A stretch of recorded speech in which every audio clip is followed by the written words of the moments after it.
Now, from Nebraska's trusted news source, this is Channel 8 News at 5. Coming up tonight, we take a look at the crime and shooting trends in the capital city. Plus, the president is now isolating at the White House as he tests positive for COVID-19. But first tonight, a mountain lion is confirmed in the city of Lincoln for the first time ever. Good evening, everyone, and thank you for joining us. Imagine looking out at your home security camera video to find a mountain lion just walking through your yard. It happened to a Lincoln family, and they shared the video with us, and it got the attention of the Nebraska Game and Parks. This is what Kobe Perney saw in his security camera on Wednesday around 4 a.m. A mountain lion making his way through his backyard. This is up in Air Park near Northwest 56 and West Adams. We then got a hold of Nebraska Game and Parks. They investigated and they confirmed with us, A, it was indeed a mountain lion, and B, this is the first time one has ever been seen within Lincoln city limits. The closest were those in Lancaster County. I think it was December 2021, about a trail camera photo of a mountain lion out by the Mopac Trail. You probably noticed this mountain lion has a collar. Officials say this young male was collared by Game and Parks in the Niobrara River Valley near Valentine in north central Nebraska last November. This type of collar does not provide daily locations, so they say observations by the public are helpful. This cat had been moving sort of in the direction of Lincoln, and of course Lincoln's very large. It's 100 square kilometers, and so it's probably just trying to find a way around the city. Hopefully it does. Now, the experts say mountain lions rarely interact with humans and usually run off if they see you. If you do spot one, be sure to call Game and Parks. Today, Fremont Public Schools will begin hosting active shooter training drills at the middle school there with law enforcement. That's right. This comes after decades of mass shootings in schools across our country and a 2018 scare where a student brought a handgun into Fremont High School. The training will be held as a cooperative effort between the Fremont Police Department, Dodge County Sheriff's Office, Nebraska State Patrol, and many others through Fremont Public Schools. And across the nation, cities are experiencing an uptick in gun-related crimes, and Lincoln is not immune to the increase in gun violence. President Biden has plans to spend billions of dollars to help curb this trend in what he's calling his Safer America plan. Channel 8's Ariana Martinez tells us how much gun-related crimes have gone up here in Lincoln this year and what the president's plan entails. Biden's Safer America plan still needs to be approved by Congress, but it calls for $37 billion to reduce crime and increase gun safety, as Lincoln sees an increase in shootings from just last year. So far in 2022, we've had 63 shootings and shots fired calls, and in 2021, we had 51. So when you compare those numbers, that shows a 23.5% increase, comparing the same time frame last year with what we're seeing currently. Captain Koshin explains how they tally each shooting. If we get dispatched to a report of shots being fired at a given location and a car sustained damage, a house sustained damage, and a party was injured, we have one incident that we responded to. However, there's 3 separate instances of shots being fired. Officers in Lincoln don't know why shootings are going up and don't want to speculate.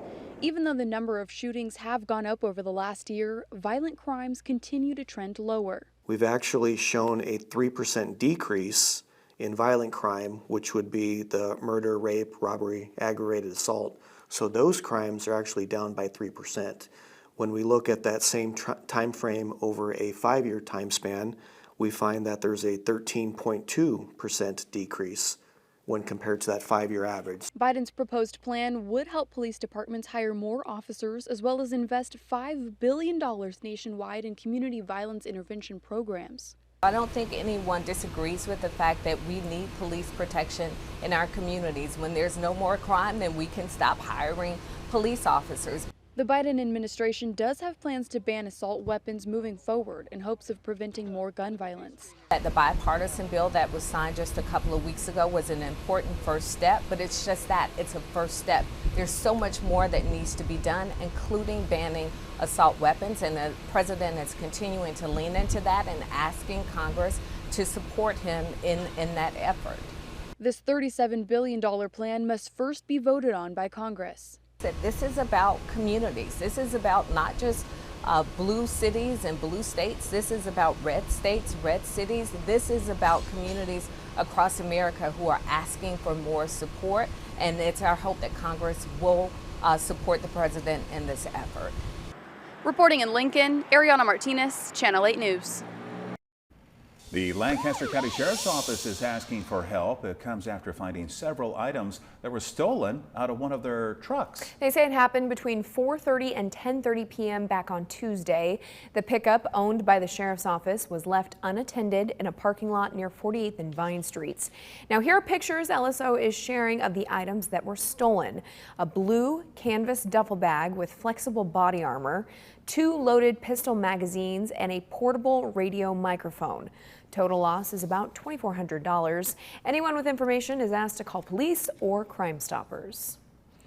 And a 68-year-old woman was scammed out of $30,000 in cash and over $119,000 in gold. That's right. Someone called her claiming to be a DEA agent with the government, saying there was an unauthorized purchase on her Amazon account. They talked her into taking money out of her bank and also buying some gold, putting them in a bag outside her house so an agent could pick them up and just verify that it was all legal and everything.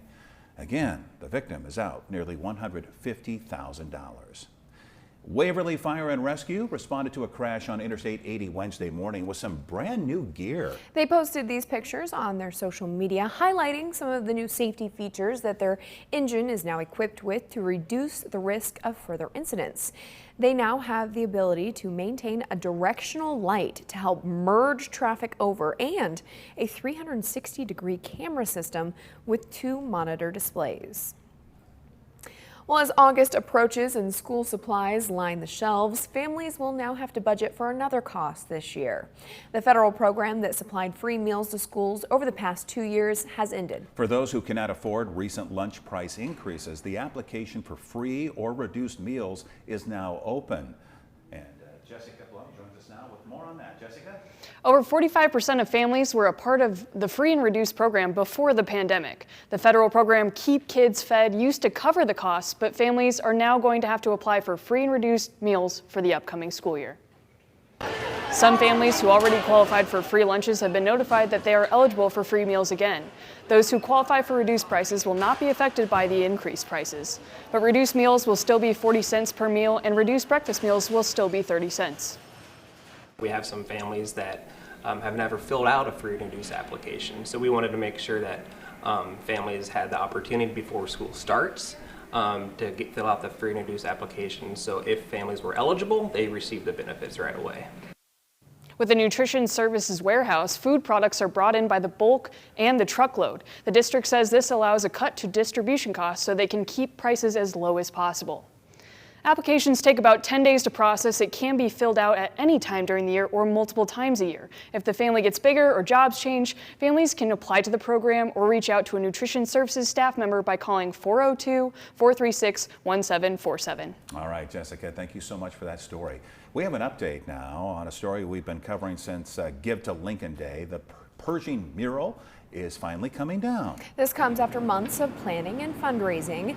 The committee saving the mural raised $844,000 to have it removed safely before the auditorium gets demolished in September. The historic piece of art is coming down section by section. Organizers tell us they're amazed at the progress they've already made. Looking at it, this is only one day's work here, and it's amazing. I was amazed to see that they've gotten a whole section off already, and they seem to be very steady progress moving forward. So very, very pleased that it's the tiles are coming off and they're able to capture them on the plywood. The next phase will involve raising nearly $2 million to get the mural renovated and then put up in a new location. Lemke says he hopes by next spring it will be going up in that new location, which has not been decided yet. If you'd like to donate to the cause, information is on our website and the article for this story. Let's get to your first weather now with meteorologist Malcolm Byron. And I know on your radar there are some storms way to the west. Yeah, and they're moving off towards the east. Eventually some of us will have to deal with them later on this evening. But for now, most are dry. Just some very hot weather. It feels a little bit warmer today. Let's take a live look outside over our tower cam. Our groundworks camera, lots of sunshine in Lincoln. Let's head off to the south. Shown's roofing camera in Beatrice, more of the same, not a cloud in sight. Let's head west to our Penner bathing camera in Aurora, same scene there. However, farther off to the west, we are watching some clouds, even some shower and thunderstorm activity near a stationary boundary, which drapes through North Platte, heading up to the north through southwestern Cherry County. In fact, watching some showers and thunderstorms out near Furnace and Harlan counties, just to the west of Alma at this time. Nothing severe. Off towards the north right now, we are also watching some shower and thunderstorm activity near the Panhandle region. I've seen a few of these cells pulse up every now and again, maybe capable of producing some large hail, but that's just about it. We are watching this closely. See that red shaded area? There is a 40% chance of seeing some sort of severe weather watch issued at some point. It does include Broken Bow, but really doesn't extend much farther east. Let's head back to southeast Nebraska. Let's talk temperatures. 95 degrees at Lincoln Airport at this time. Everybody's pretty much in the 90s right now. Forecast for the rest of this evening, sunny skies at 6 o'clock, but clouds start to increase throughout the rest of the evening. Eventually, we've got the chance for a stray shower. We'll take you through Stormcast in just a few minutes. All right, thank you, Malcolm. Now to a developing story. President Biden testing positive for COVID-19 this morning. The White House says he's experiencing very mild symptoms. The president tweeting from isolation saying he's doing great and keeping busy. White House officials holding a briefing this afternoon as they monitor his condition. ABC's Rena Roy has the latest. A newly diagnosed President Biden says he's doing great and keeping busy as he battles COVID-19 in isolation at the White House. But I'm doing well, I'm getting a lot of work done, I'm going to continue to get it done, and in the meantime, thanks for your concern and keep the faith. It's going to be okay. The administration says the 79-year-old went to bed feeling fine but didn't sleep well and tested positive Thursday morning. He's experiencing fatigue, a runny nose, and a dry cough. Because the president is fully vaccinated, double boosted, his risk of serious illness is dramatically lower. If you are over the age of 50 and if you've not gotten a vaccine shot in the year 2022, you need to go get one. The president is now taking the antiviral drug Paxlovid to help fight the infection. His highest risk factor is his age, and so that is why he's being treated with the antiviral pill Paxlovid. It's been shown in clinical trials to be 89% effective in reducing the risk of severe COVID-19 illness. But still, the president being closely monitored by the White House medical team. Contact tracing now underway for close contacts of the president, including members of the press and Congress, like Senators Elizabeth Warren and Ed Markey, seen here exiting Air Force One, maskless with the president Wednesday, and Representative Jake Auchincloss shaking the president's hand on the plane that same day, both of them maskless. Warren and Auchincloss both testing negative. First Lady Dr. Jill Biden also testing negative, speaking about the president's diagnosis earlier. He's doing fine. He's feeling good. I tested negative this morning. I am going to keep my schedule. I am, according to CDC guidelines, I am keeping masks. The president's last COVID test was on Tuesday. Once the president tests negative again, he will be able to return to work in person. Rena Roy, ABC News, New York. And we'll be right after the break with your full forecast from Malcolm and a look at Wall Street.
Now, your Storm Alert Team forecast with meteorologist Malcolm Byron.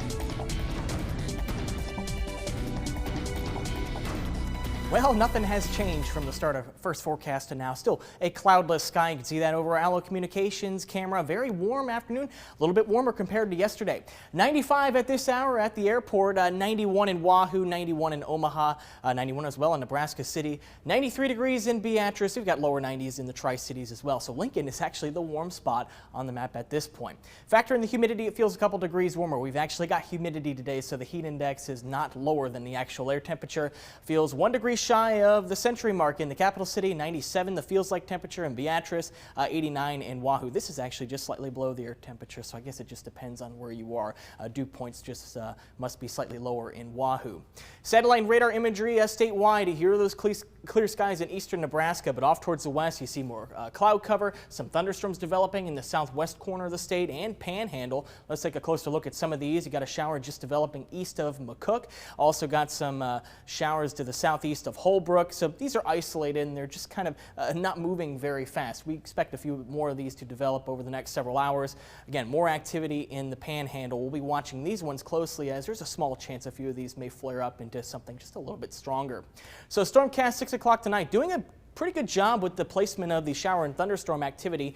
These move off towards the east. This may be overdoing a little bit. I don't know if they're going to exactly form a line like this, but some isolated showers and thunderstorms possible in central Nebraska tonight. Can't completely rule them out for the Tri-Cities. But heading in the overnight hours, we've seen this several times before. A lot of these start to fall apart. Maybe a stray shower overnight near Lincoln, maybe just to the north.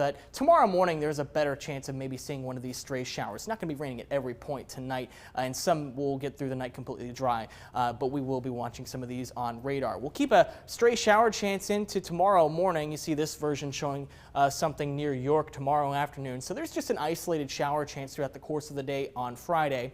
Many versions of Stormcast dry things out Friday afternoon, but then depending on which version you look at, you might see a few more storms cropping up for the evening hours. Just an isolated chance.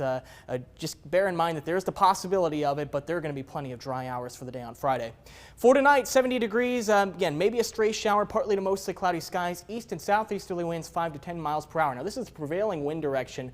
If you got some thunderstorm outflow rolling on by, your wind direction will probably change, likely coming out of the north in many of these situations. For tomorrow, 97 degrees, mostly clear outside of any isolated shower activity. Southerly winds 12 to 17 miles per hour with a few gusts upwards of 25 miles per hour. After Friday, things warm up even more. In fact, we've got a heat advisory in effect out west. It includes York, Tri-Cities, and out into the southwest corner of the state. Lincoln and Beatrice not included right now, but I assume that the National Weather Service is probably going to include Lincoln or Beatrice at some point, just waiting to issue that advisory. But maybe some point tonight or tomorrow we may see a heat advisory in effect for southeastern Nebraska as well, as the heat index on Saturday could be quite warm, over 105 degrees. But then check out this drop in heat indices going into Sunday. Not going to feel all too bad for the second half of the weekend. Rain chances are there on Sunday, though. Some scattered showers and thunderstorms possible, 87 degrees. We keep 80s in the forecast for the rest of the 10-day outlook. So we are looking at a cooler than average stretches. Average highs are in the upper 80s to near 90 degrees for this time of year. Again, some small rain chances pretty much through about next Wednesday or Thursday. Maybe not seeing rain every one of those days, but there are opportunities. We'll take what we can get. We just got 2 more hot days to get through, and then we cool off. Yes. Oh, I'm really looking forward to Sunday. I don't know about you guys, but a break from that heat. Just mentally seeing those 80s for several days in a row, that helps. Yeah, we're going to hope they don't go back up. Yes, fingers crossed. Thanks, Malcolm. Hey, another positive day on Wall Street, too. Something unique here. The Dow and NASDAQ gaining nearly exactly the same amount, right around 162 points. Look at that. Look at that. Isn't that kind of weird? You don't see that very often. We do this every day. Yeah, and I had to double check those numbers just to make sure I didn't mess it up. So here are your numbers. You're watching Channel 8, Nebraska's trusted news source.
Finally tonight, an NYPD officer's body cam tells the story of a unique police chase, while firefighters in California had an unusual arrest of their own. And move over to Lassie. There's a new fearless canine in town. Britt Conway has all these stories. And tonight's Take a Look at This. An accused thief trying to stir up trouble was no match for this NYPD officer and his trusty steed. The mounted officer took off after the guy in a hot-hoofed pursuit down the street of Times Square. Eventually, they passed more officers who jumped out of their cars and were able to grab him. The suspect was then arrested and charged. Hey, buddy, why the long face? Over on the West Coast, this time it was the horse who needed help. Firefighters say a man and his horse got trapped on the side of a cliff in the American River Canyon after the horse slipped off the trail and got hurt. After rescuing the rider, a helicopter lowered down a special equine sling, and with the help of emergency veterinarians, the gray Arabian gelding was sedated and strapped in before being hoisted high above the trees to safety. It was a sight that could only be described as outstanding. And finally, what segment featuring animals would be complete without mentioning the most heroic of all the dogs? No, not you, Lassie. I'm talking about Ella, the defeater of mountain lions. This sweet, unassuming family dog was enjoying a pool day with her family in Cedar Hills, Utah, when she noticed the wild cat nearby. Unaware of the predator, the family went inside. A few minutes later, Ella showed up at the back door, covered in blood. Ella had more than 30 bite wounds all over the front of her body. Which means she never let down and stayed in that protective stance and defended. Expected to make a full recovery, Ella can now look forward to a lot of treats and some belly rubs in her future. For Take a Look at This, I'm Britt Conway. Wow, yeah. All right, let's get a final check of the weather with Malcolm. Yeah, I hope you got outside yesterday evening because it felt comfortable, but this evening, yeah, a little bit on the warm and humid side. 93 degrees by 6 o'clock, sunny skies. Clouds starting to increase throughout the course of the evening as some thunderstorms try to approach from the west. They'll be decaying overnight. Can't completely rule out a straight overnight or morning shower. We're looking at 90 degrees by 8 o'clock, 83 degrees by 10 o'clock. All right, thank you, Malcolm, and thank you all for being here. World News is next. We'll see you back here at 6. With the Channel 8 Eyewitness News mobile app, you'll be the first to know. Get alerts about breaking news and weather, all in the palm of your hand. Okay, hi. What's the occasion, fancy pants? Ah, that fancy DQ caramel fudge cheesecake blizzard is the occasion. DQ, happy tastes good.